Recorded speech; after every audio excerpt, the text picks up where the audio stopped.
গরমের সবজির আয়োজন চলছে পুরো ছাদ বাগান জুড়ে এবং বারান্দা বাগান জুড়ে। হ্যালো মাই লাভলি ভিউয়ার্স, আসসালামু আলাইকুম। কাশিবের ছাদ বাগানের পক্ষ থেকে সবাইকে অভিনন্দন। আশা করি সবাই ভালো আছেন, আমারই মতো ফুল ফল এবং সবজির গাছ লাগাচ্ছেন।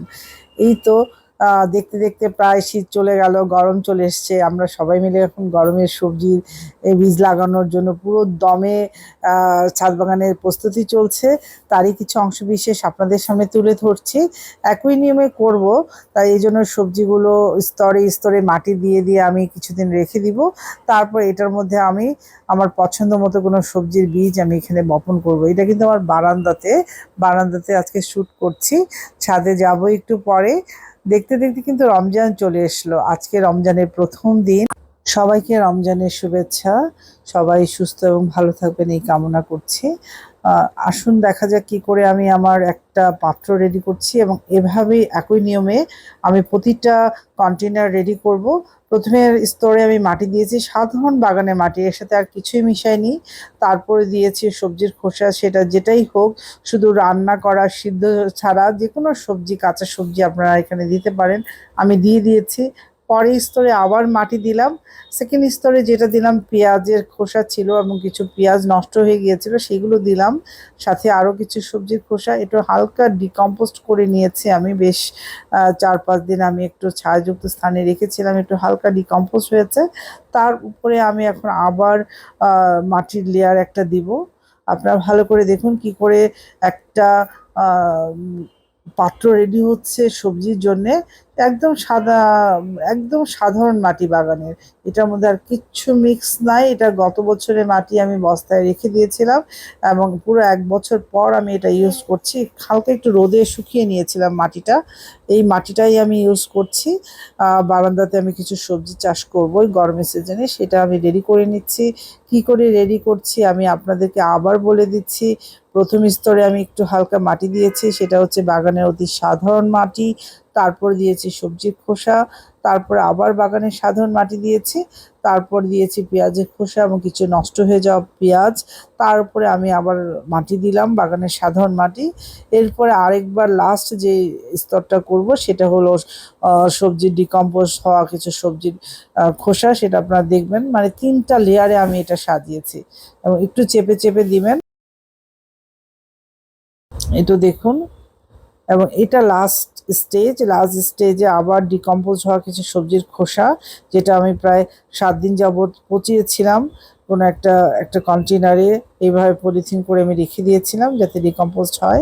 এক একজন এক একভাবে তাদের মাটি প্রস্তুত করে নেয় সবজির জন্যে। আমি এভাবেই আমার মতো করে প্রস্তুত করি, এবং এতে কিন্তু প্রচুর ফলন হয়।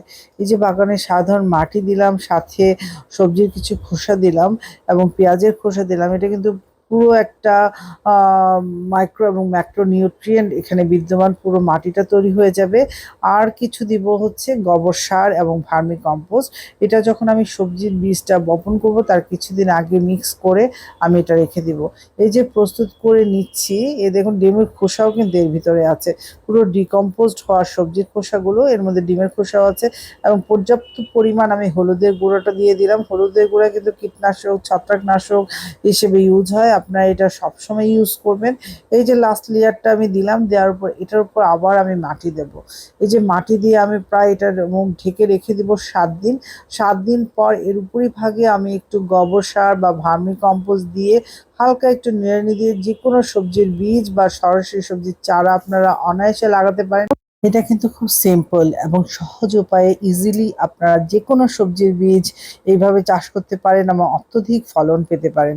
এই যে ফুলকপির একটা চারা আপনারা দেখতে পাচ্ছেন, এই ফুলকপিগুলো যাতে বেঁধে যায় ফুলটা, সেই জন্য আমি একটু পাতাটা মুড়ি দিয়ে একটা ভারী কিছু চাপা দিয়ে রাখলাম। কিছুদিন পরে এটা খুলে দিব, উঠিয়ে দিব পাতাটা বাঁধার পর।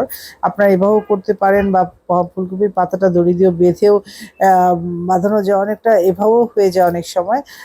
যাই হোক, আমি কথা বলতে বলতে বারান্দা থেকে ছাদে চলে আসলাম। এই আমার ছাদের পুরো চিত্রটা ক্লিন করা হয়েছে, যেহেতু আজকে রোজা। কালকে আমি ক্লিন করে নিয়েছি পুরো ছাদটা, যাতে রমজানের সময় আর কষ্ট না হয়। এগুলোর কথা পেঁয়াজের খোসাটা আমি প্রায় 7 দিন পচিয়ে নিয়েছি। এটা কিন্তু খুবই ভালো একটা লিকুইড ডিকম্পোস্ট সার, পেঁয়াজের খোসার সার। এটা আপনার যে কোনো গাছে দিতে পারেন অনায়াসে বা স্প্রে করতে পারেন পোকামাকড়ের জন্যে। আমি এটা ছেঁকে নিলাম। যে পরিমাণ পানি আছে এটা পুরো 1 বালতি সার প্রস্তুত হয়ে যাবে এটুকু দিয়ে। প্রায় 1 লিটার পানি হয়েছে। 1 লিটারের সাথে আমি প্রায় মিনিমাম 15 লিটার পানি, নরমাল পানি মিশিয়ে তারপর গাছে দিব। এই পেঁয়াজের খোসার তরল সারের মধ্যে প্রচুর পরিমাণ সালফার বিদ্যমান।